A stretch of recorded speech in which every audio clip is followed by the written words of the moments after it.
Guys, ayan, lalabas ko ng aking alaga. Sabay pa yung elevator na magbukas. Saan tayo lahat? Ayan. Yan ang aming routine. Araw-araw, bago mag-start ng trabaho, nalalabas ko muna siya. Ayan.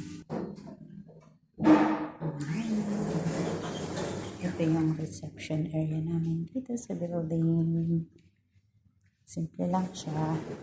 Ayan, palabas ng aking alohang maganda. Ayan, aloha. Grabe ang init. Diyos ko po. Ito lang ang temperature. Kaya ngayon aloha. Sobrang init. Dito lang naman kami. Diyan lang siya iihi. Tatae. Oh, ayun yung bus. Yan yung metro bus. For yun sa kaigan. Diba? Yan po yung area kung saan ako nagtatrabaho. Pinakita ko na rin po sa inyo dati. Dito kasi ako nagtatrabaho sa The Pearl. Isa sa magandang place dito sa Qatar. Tapos may Metrolink din. Diba? Free po dun sa Makay. Pag nandun ka na lang sa metro, saka magtatap, 2 real ang bayad ng isang biyahe.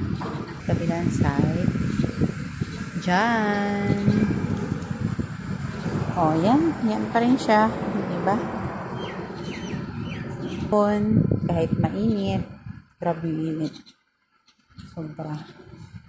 Buti nga kahit papaano may hangin. Ayan siya. Ganyan lang ang buhay ni Inday. Kapasok ng alauna, bago mag-umpisa ng trabaho, kailangan munang ilabas ang aso. Diba? Aso muna ang ilalabas sa lahat. Para magtrabaho. Pahihiin muna siya. So, sige guys, sa susunod ulit. God bless. Don't forget to follow, to like and share, to subscribe. Salamat sa support. Bye. God bless you all.